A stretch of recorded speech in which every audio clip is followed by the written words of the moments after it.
Hi friends! So at the moment of filming, I'm still back at my parents' house, which also means I'm back in my childhood home, so I'm thinking a lot about college and specifically the transition between high school to college.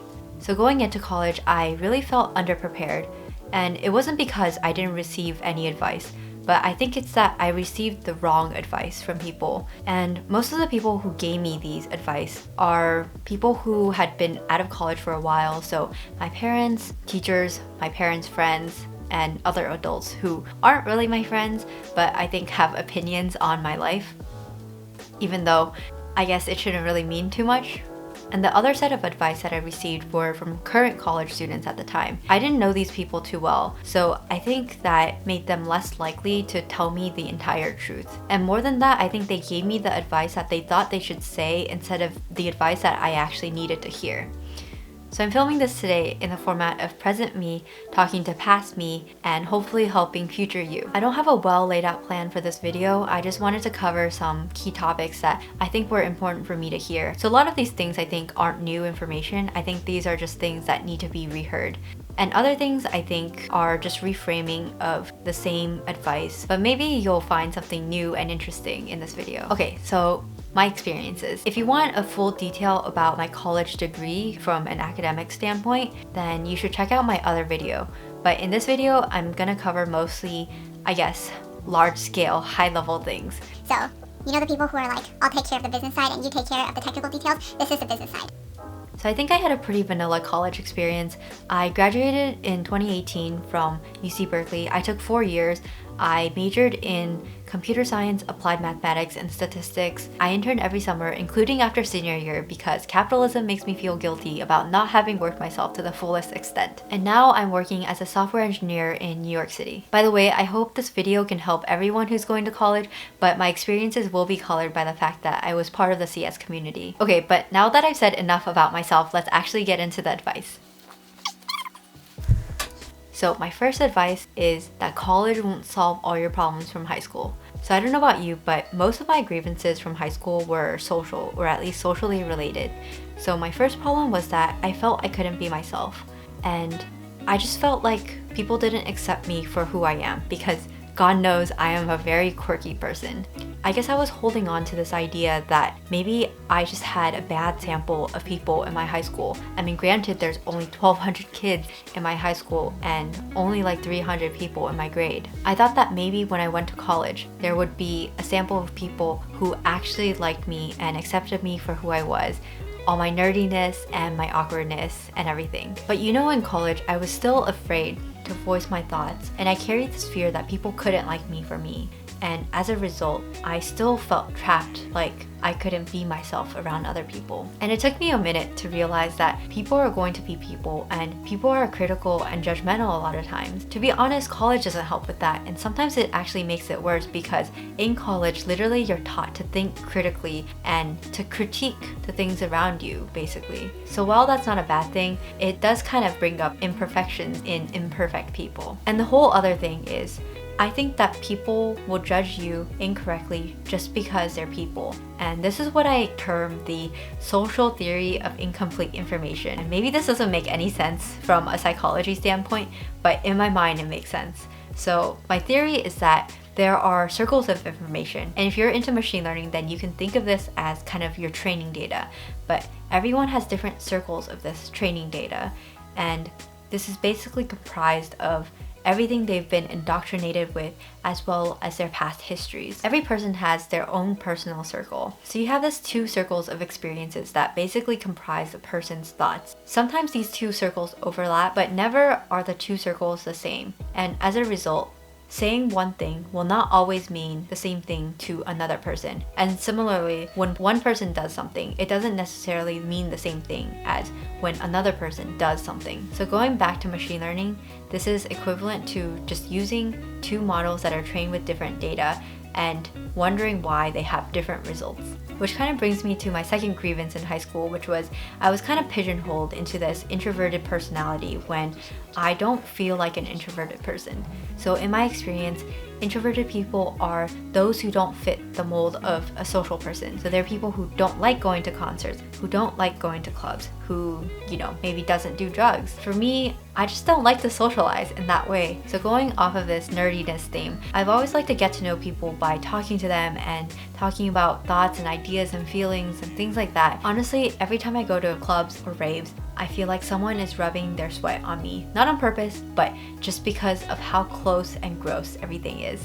Or I'm just experiencing secondhand smoking, and I also really do not like the scent of smoke. I just don't like the idea that my popularity is dependent on how many tequila shots I take. And also thanks to my mom, I have this really high alcohol tolerance and also no Asian glow. So if you see me at a party and I'm acting really awkward, it's not that I'm actually sober. It's probably that I have been drinking, I don't want to drink more, and I'm just an awkward person. Anyways, I guess I just didn't realize that college freshmen were high school seniors just a couple months before school started. Honestly, it took me an embarrassingly long time to realize that people who are truly your friends should accept you for the way you are, and the fact that people don't accept you isn't necessarily your problem all the time. And all that goes to say is that making friends is hard work, and you do have to find the right people. Oddly, at a larger school, it's harder to make friends because you don't consistently see the same set of people. So yeah, friends are hard work, but they are worth it. And in a similar vein, my second advice is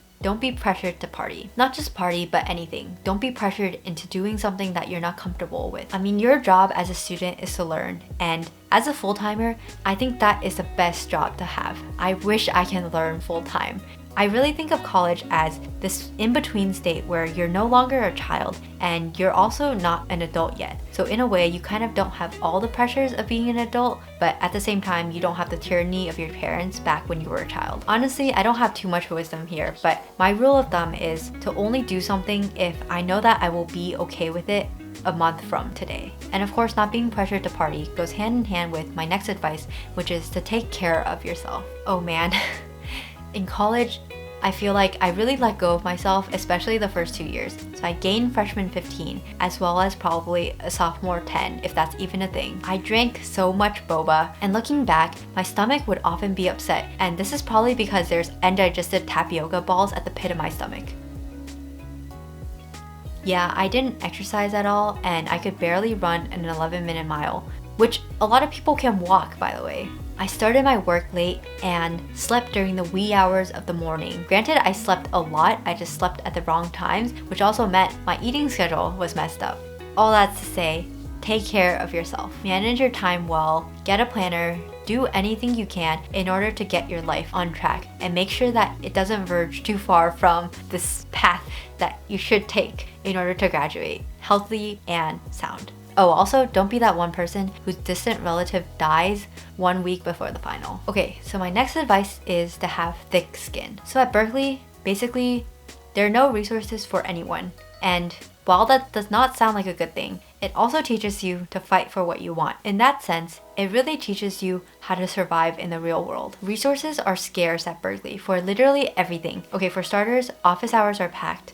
The grading curve is not in your favor. TA positions are scarce for the number of students that we have, which probably signifies some underlying underfunding issues at Berkeley. And also because of this lack of resources, I think the atmosphere can be pretty cutthroat if you don't find the right group of people. Oh, also to get into the dining hall late at night, you have to literally stand in line. I just want my chicken fingers. Also, let's not mention that student organizations think they are the shit. As a result, getting into a club is extremely hard, or at least harder than it should be. There are interviews and mixers and people getting rejected for not being the right fit, even though they're just student organizations. And then you end up feeling unreasonably bad about yourself, like the cool kids at your school didn't let you eat at the popular table. Oh, also what's ironic is that for a top research institution, we actually don't have that many research positions available. I mean, you can cold email professors and someone will get back to you, but it's surprising that this number isn't closer to 100%, even if it's just to reject you. All that said, it is possible to find a research position, it is possible to join a student organization, and you do have the opportunity to learn under leading faculty in their respective fields. You just have to learn to fight for what you want and learn to stick up for yourself and to put yourself out there. But you know, rejection is just natural, and in that way, Berkeley is kind of like the simulation of the real world. It is a bummer that you have to pay for it, but hopefully you pay in-state tuition instead of out-of-state tuition. I don't know, Berkeley is like this tough love, stereotypical Asian parenting kind of situation. You learn to appreciate it for what it is at the end. So my next advice is to listen to yourself. And this is extremely hard to do, I think, when you don't know what you want to do. Then you become more easily convinced about what others want you to do and what others want to do for themselves. Don't just do something because someone else is doing it. Don't choose your major just because everyone else says it's the best. And please don't choose your job because someone else tells you that that's what you should do. Inevitably, there will be good salesmen, and if you're not careful and you end up listening to them, then you might be living someone else's dream instead of your own. Look, for a while, I convinced myself that I wanted to work 80+ hour work weeks as an investment banker just because that's what other people in my business fraternity wanted to do. And looking back, that is definitely not the life that I want. Also, more sadly, I talked myself out of pursuing humanities. I mean, granted, they were kind of impractical majors. I really wanted to do English and pure math, so the epitome of very impractical majors that will probably leave me a very well-educated homeless person in the future. I'm really just kidding because I think every major has its own benefits. But to this day, I feel regret about not having pursued the majors that I wanted to pursue just because I wanted to listen to the other people who were telling me that applied math is better than pure math, or that I should do computer science instead of English. And now more than ever, I think there are so many career options. I don't think choosing an impractical major will necessarily relegate you to a life of eternal unemployment. So yeah, I think the hidden message in here is that you don't want to be living someone else's dream when you can be realizing your own dream. My next advice is that it's okay to not know. I mean, if you look at me, I switched my majors 4 times, and honestly, I still don't know what I really want, and the things that I want also consistently changes. I guess it's important to just start somewhere. I've heard from some people to just follow my passion, but honestly, I'm interested in everything. So if you're having a hard time choosing a major, I would advise you to do something that you're interested in and that you're fairly good at, but that you can't learn anywhere other than in college. Enjoying what you do is actually so important, and you definitely don't want to be pigeonholed into the situation where you end up working on something that maybe makes money, but that you don't feel fulfilled in doing every day. So my next piece of advice is to actually work in college. I know I said that college is the only time in your life where you can learn and be a student full-time, but when I say work, I mean make the main objective not about earning the most money, but learning the most material and concepts. You've probably heard about the issue of how college degrees are being devalued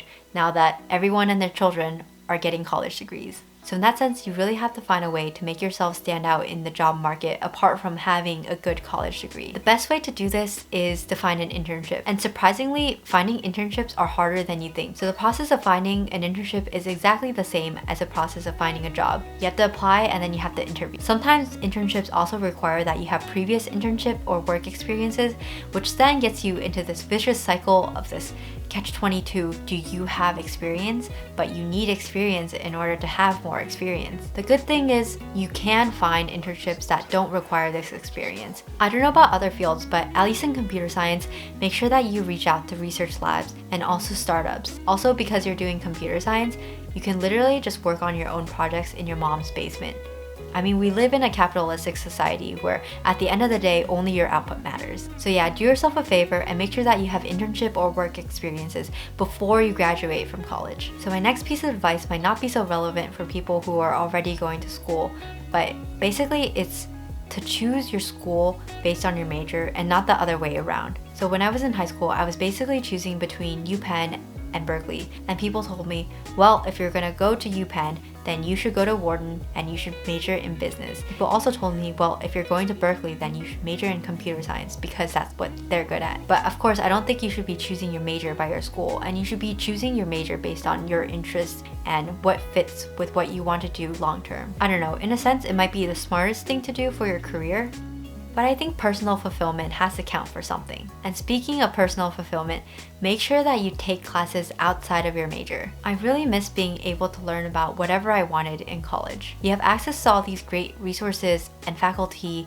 and classes, and you should take advantage. I feel like as a computer science major, I kind of missed out on taking classes outside of my major because computer science is literally meant to be digitalized, and as a result, it's very easy to find resources on topics in computer science versus it's harder to find material on more obscure classes. I don't know, my metric for college was to basically finish my degree in the most efficient way possible. And I think I just missed a chance during those 4 years to breathe and learn about something that I was interested in, but that was outside of my major. Speaking of learning, my next recommendation is to stalk your professors. Not literally, but I mean look them up online, learn about their teaching styles, and if you're interested, try to learn more about their research. And maybe you can work with them in the future, or maybe they can at least be your mentor. Oh, also if you want to go to any sort of grad school in the future, getting a recommendation letter is crucial. Oh, also when you're in college and you want to make friends, make sure you live in the crowdest conditions possible. So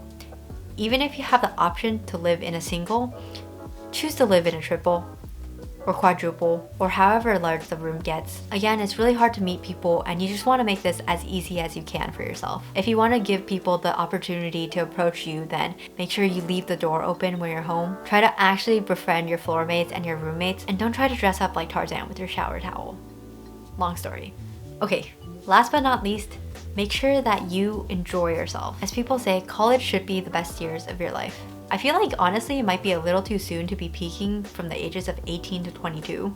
But life is hard, and you should enjoy things for what it is. And I find that things have a way of working themselves out. So in any case, I hope that these tips helped you in some sort of way. I know that I would have liked to hear them back before I was starting college. I don't know if anyone else has this problem, but whenever someone else gives me advice, I feel like their solution is black or white. I feel like they give me this perfectly packaged solution, but like, have they seen this one hot mess of my life?